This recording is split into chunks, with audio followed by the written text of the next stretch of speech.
अस्सलाम अलैकुम। आज हम कुरान मजीद की अहमियत और उसके पढ़ने और समझने के फ़वाइद पर बात करेंगे। कुरान अल्लाह का कलाम है और ये इंसानों के लिए हिदायत का रोशन रास्ता है।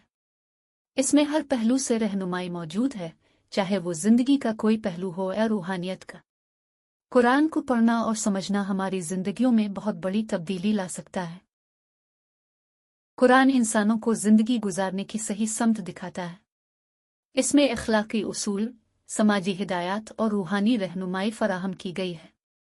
मिसाल के तौर पर सूरत अल-फातिहा, जो नमाज में पढ़ी जाती है, इसमें अल्लाह से हिदायत की दरख्वास्त की जाती है। यह सूरत हमें अपनी ज़िंदगी के हर फैसले में अल्लाह की रहनुमाई की ज़रूरत याद दिलाती है।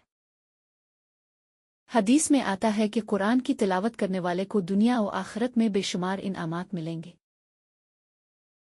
कुरान से ताल्लुक़ कायम करने के लिए रोज़ाना थोड़ा वक्त निकालना ज़रूरी है। कुरान को समझ कर पढ़ना, उसकी तफसीर पढ़ना और उस पर गौर व फिक्र करना हमें अल्लाह के करीब ले आता है। अपने दिल में कुरान की आयत को जगह देना और ज़िंदगी में उन पर अमल करना ज़रूरी है। आज की गुफ्तगू का खुलासा यह है कि कुरान हमें ज़िंदगी गुजारने का सही तरीका बताता है और उसकी तिलावत से अल्लाह की कुर्बत हासिल होती है। अब से गुजारिश है कि अब कुरान को रोज़ाना पढ़ने की कोशिश करें और उसकी हिदायत पर अमल करने की कोशिश करें। अपने तजुर्बात और ख़यालात को कमेंट्स में शेयर करें ताकि हम सब एक दूसरे की रहनुमाई कर सकें। अल्लाह हमें अपनी हिदायत दे और कुरान से सच्ची मोहब्बत अता फरमाए। आमीन।